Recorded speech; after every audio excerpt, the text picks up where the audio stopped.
جب اتنی زیادہ تراجم اور تفاسیر موجود ہیں تو عصر نو ہمیں عربی زبان کی گرامر سیکھنے کی ضرورت کیوں کر پیش آئی؟ اس چیز کا جواب آپ کو یہاں سے مل جائے گا کہ اللہ تعالیٰ نے قرآن الحکیم میں کم و بیش 11 مرتبہ اس بات کی طرف توجہ دلائی ہے کہ ہم نے یہ کتاب عربی زبان میں نازل کی ہے۔ اللہ تعالیٰ کا بار بار لسان عربی کا نام لینا اس بات کی اہمیت کو اجاگر کرتا ہے کہ اگر آپ قرآن کو صحیح معنوں میں سمجھنا چاہتے ہیں تو آپ کو عربی ہی میں سمجھنا ہوگا۔ مزید برآں آپ یہ بھی محسوس کیا ہوگا آپ نے کہ ایک ہی کتاب کی 30 سے زائد اردو تفاسیر موجود ہے۔ جب ایک ہی بات دوسرے بندے کو لکھنے کی ضرورت کیوں پیش آئی؟ ایک ترجمہ اگر ایک بندے نے لکھ دیا ہے، دوسرے نے کیوں کر لکھا؟ ایک تفسیر اگر کسی نے لکھ دی ہے کتاب کی، اسی کی تشریح دوسری بار کیوں؟ اس کا ایک ہی جواب، ہر نئے بندے نے یہ بات محسوس کی کہ قرآن جس رنگ میں اس سے گفتگو کر رہا ہے وہ پہلے اسے کسی تفسیر میں نہیں ملی۔ تبھی وہ اس بات پر قائل اور مائل ہوا کہ اسے از سر نو ایک تفسیر مرتب کرنی چاہیے، ایک مرتبہ پھر سے اسے ترجمہ لکھنا چاہیے۔ یعنی کہ قرآن الحکیم ہر بندے سے اس کے حساب سے بات کرتا ہے، لیکن آپ سے وہ تبھی گفتگو کرے گا جب آپ قرآن سے اس کی زبان میں گفتگو کریں گے۔ اگر ایک چھوٹی سی تمہید میں آپ کو سمجھ آ گیا ہو کہ عربی سیکھنا کیوں ضروری ہے، تو اب چلیے ہم سیکھتے ہیں کہ کسی بھی زبان کو سیکھنے کے بنیادی طور پر اس کی 2 ڈومینز کو سیکھنا لازمی ہے۔ نمبر 1 ڈکشنری، آپ اسے لغت کہہ سکتے ہیں، یعنی الفاظ کا مجموعہ۔ آپ کو پتہ ہو کون سا معنی اپنے اندر، کون سا لفظ اپنے اندر کون سا معنی مضمر رکھتا ہے۔ نمبر 2 گرامر، گرامر کا مطلب ہوتا ہے کس طرح سے مختلف الفاظ کو جوڑ کر ایک جملہ ترتیب دیا جاتا ہے۔ کسی بھی زبان کی گرامر ہو اس کو ہم 3 اقسام میں مکمل طور پر بیان کر سکتے ہیں: اسم، فعل اور حرف۔ کسی بھی زبان کی ان 3 اقسام پر آپ کو پوری طرح عبور حاصل ہو جاتا ہے، ان کے استعمال اور پہچان آپ کو آ جاتے ہیں، تو آپ سمجھ سکتے ہیں کہ آپ کو وہ زبان آ گئی ہے۔ اب مزید دیکھیے، اگر عربی گرامر کی خاص طور پر بات کی جائے تو ہم اس کی 2 ڈومینز پر بات کریں گے: الصرف اور النحو۔ الصرف اور نحو یہ 2 الگ الگ ڈومینز ہیں جو مل کر عربی گرامر کو ترتیب دیتی ہیں۔ صرف کسے کہتے ہیں؟ صرف اور تصریف کا مطلب ہوتا ہے کسی چیز کو پھیرنا، جیسے اللہ تعالیٰ نے یہ لفظ قرآن الحکیم میں 12 مرتبہ استعمال کیا ہے، نصرف، صرفنا، ہم پھیر پھیر کر آتے ہیں، ہم پھیر پھیر کر مثالیں دیتے ہیں۔ اس کا مطلب ہوتا ہے کسی لفظ کو پھیر پھیر کر نئے معنی پہنانا۔ یعنی آپ مثال لیجئے، مثال کے طور پر اگر ہم قرآن الحکیم کا مطالعہ شروع کریں تو پہلا ہی لفظ ہے الحمدللہ۔ اس میں جو پہلا لفظ ہے وہ الحمد ہے۔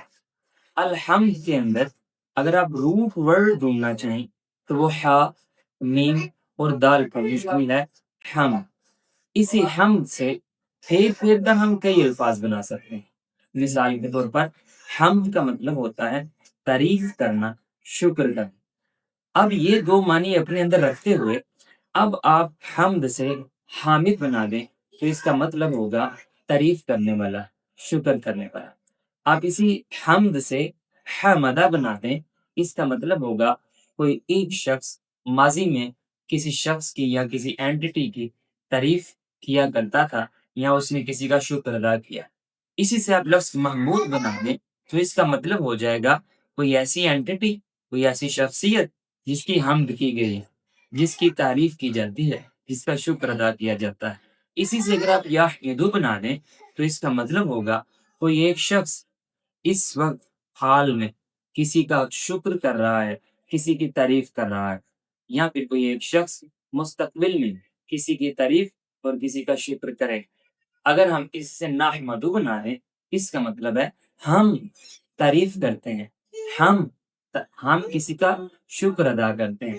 یہ دیکھیے، لفظ حمد سے ہم نے مختلف الفاظ جب بنائے، اس سے ہمیں نئے نئے معانی سمجھ میں آئے، نئی نئی صورتیں سمجھ میں آئے۔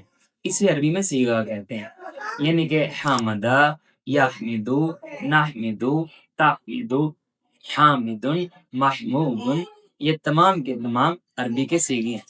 ان تمام کے اندر بنیادی معنی جو ہے وہ شکر اور تعریف ہی کا پایا جاتا ہے، لیکن ہر ایک میں ایک اپنا الگ مطلب بھی پایا جاتا ہے۔ کہیں پر اس کا مطلب ہوتا ہے کہ میں تعریف کر رہا ہوں، کہیں پر اس کا مطلب ہوتا ہے ہم تعریف کر رہے ہیں، کہیں پر مطلب ہوتا ہے کسی ایک شخص نے تعریف کی۔ اسی طرح سے آپ سادہ الفاظ میں کہہ سکتے ہیں کہ صرف آپ کو مارفالوجی آف دا ورڈس، الفاظ کی ساخت سکھاتی ہے کہ الفاظ کو کس طرح سے پھیر پھیر کر نئے نئے معانی بنائے جاتے ہیں۔ کسی بھی اگر آپ صرفی ترکیب کو سیکھ جاتے ہیں، اس سے آپ کو کئی باتیں سیکھنے کو مل جاتی ہیں۔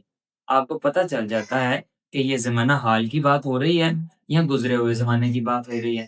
اگر آپ صرفی ترکیب کو سیکھ جاتے ہیں تو آپ کو یہ اندازہ ہو جاتا ہے یہ کسی ایک مرد کی بات ہو رہی ہے، ایک عورت کی بات ہو رہی ہے، دو مردوں کی بات ہو رہی ہے، دو عورتوں کی بات ہو رہی ہے، میں بات کر رہا ہوں یا تم بات کر رہے ہو، صیغہ حال میں بات ہو رہی ہے یا ماضی میں بات ہو رہی ہے۔ یہ تمام کی تمام ڈومینس صرف کے اندر آ جاتی ہیں۔ یعنی کہ صرف بنیادی طور پر آپ کو 3 طرح کا علم دیتا ہے۔ یہ آپ کو تعداد بتاتا ہے کہ فائل کی تعداد کتنی ہے، 1، 2 یا زیادہ۔ یہ آپ کو زمانہ بتاتا ہے کہ گزرے ہوئے زمانے میں کوئی کام ہوا، اس زمانے میں ہو رہا ہے یا آنے والے زمانے میں ہوگا۔ یہ آپ کو تذکیر و تانیث بھی بتاتا ہے کہ بات کرنے والی خواتین تھیں یا پھر مرد حضرات۔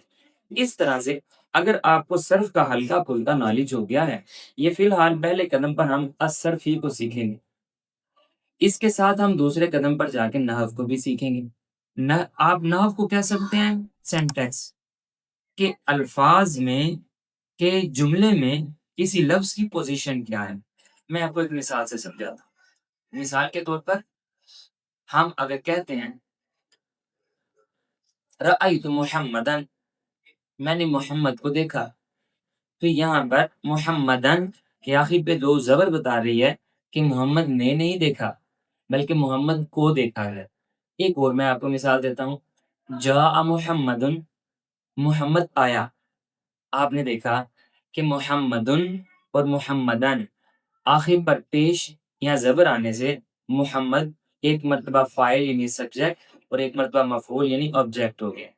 نحو کے اندر ہم سینٹیکس سیکھتے ہیں کہ کوئی لفظ کسی جملے کے اندر کیا وقت اور کیا اپنا مقام رکھتا ہے، وہ کام کرنے والا ہے یا اس کے لیے کام کیا جا رہا ہے، وہ فاعل ہے یا مفعول ہے۔ عربی کے اندر اس معاملے میں کسی بھی لفظ کے آخری حرف پر جو حرکت ہوتی ہے وہ بڑی اہم ہوتی ہے۔ جیسے محمدن اور محمدن، اس کے دال آخری لفظ پر زبر یا پیش بڑی اہم تھی، اس کو بدلنے سے معنی کلی طور پر بدل جاتا ہے۔ یہ نحو کا علم ہے۔ فی الحال ہم نحو کی گفتگو نہیں کریں گے، ابھی ہم صرف کو سیکھیں گے۔ تو باقاعدہ طور پر صرف کو سیکھنے سے پہلے آج تو ہمارا ایک انٹروڈکٹری لیکچر ہے، تو اس میں آپ کو پہلے کچھ معروف اصطلاحات بتانا چاہوں گا۔ یہ معروف اصطلاحات آپ کے لیے لازمی ہیں۔ میں یہ ازیوم کر رہا ہوں کہ ہم بالکل زیرو سے سٹارٹ لے رہے ہیں۔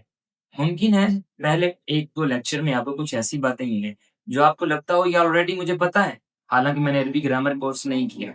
پھر بھی ہم ایک بیس سے شروع کرتے ہوئے آپ سیکھیے، سمجھیے، بلکہ اپنے نوٹس بنائیے کہ معروف اصطلاحات میں آپ نے یاد رکھنا ہے حرکت، سکون اور تشدید کسے کہتے ہیں۔ کسی بھی حرف کے اوپر اگر زبر، زیر یا پیش آئے، ان تینوں کو حرکت کہتے ہیں۔ اب ایک بات یہاں پر آپ نے یاد رکھنی ہے، ہم اپنے پورے کورس میں اس بات پر بڑا فوکس کریں گے کہ ہم کہیں پر زیر، زبر یا پیش کا لفظ استعمال نہ کریں، بلکہ ہم زبر کے لیے فتح کا لفظ استعمال کریں گے، زیر کے لیے کسرہ کا لفظ استعمال کریں گے اور پیش کے لیے ضمہ کا لفظ استعمال کریں گے۔ اب جس لفظ کے اوپر فتح آئے گی، زبر آئے گی، اس لفظ کو ہم مفتوح کہا کریں گے، اور جس لفظ کے نیچے زیر آئے گی یعنی کسرہ آئے گی، اس لفظ کو ہم مقصور کہا کریں گے، اور جس لفظ کے اوپر، جس حرف کے اوپر پیش یعنی ضمہ آئے گی، اس لفظ یا حرف کو ہم مضموم کہا کریں گے۔ یہ جو میں نے آپ کو نام بتائے ہیں، فتح سے مفتوح، کسرہ سے مقصور اور ضمہ سے مضموم، یہ آپ نے اصطلاحات کو ازبر کرنا ہے، کیونکہ ہم انہیں اصطلاحات کو اس لیے استعمال کریں گے کہ بگنر کورس کرنے کے بعد مجھے بڑی اللہ کے گھر سے امید ہے آپ اپنا یہ سفر جاری و ساری رکھنا چاہیں گے۔ پھر آپ مزید جب کتب پڑھیں گے یا پھر مزید کسی کے لیکچر سنیں گے، غالب گمان یہی ہے کہ وہ یہی معروف اصطلاحات استعمال کریں گے۔ باہر کیا مزید آگے چلیے تو تنوین ایک ہوتی ہے۔ تنوین کا مطلب ہوتا ہے دو زبر ہونا، دو زیر ہونا یا پھر دو پیش ہونا۔ جب بھی تنوین آتی ہے تو اس میں نون کا ٹیسٹ آ جاتا ہے۔ جیسے آپ یہ جانتے ہیں محمدن میں نون نہیں ہے بلکہ دال دو زبر ہے، محمدن میں نون نہیں ہے بلکہ دال دو پیش ہے۔ اسی طرح سے تنوین آپ نے یاد رکھنا ہے کہ دو کو کہتے ہیں، دو حرکت، دو فتح، دو کسرہ یا دو ضمہ۔ ایک ہوتا ہے حالت سکون۔ حالت سکون اس حرف کو کہتے ہیں یا وہ حرف جس پر کوئی حرکت نہ ہو، نہ زبر، نہ زیر، نہ پیش۔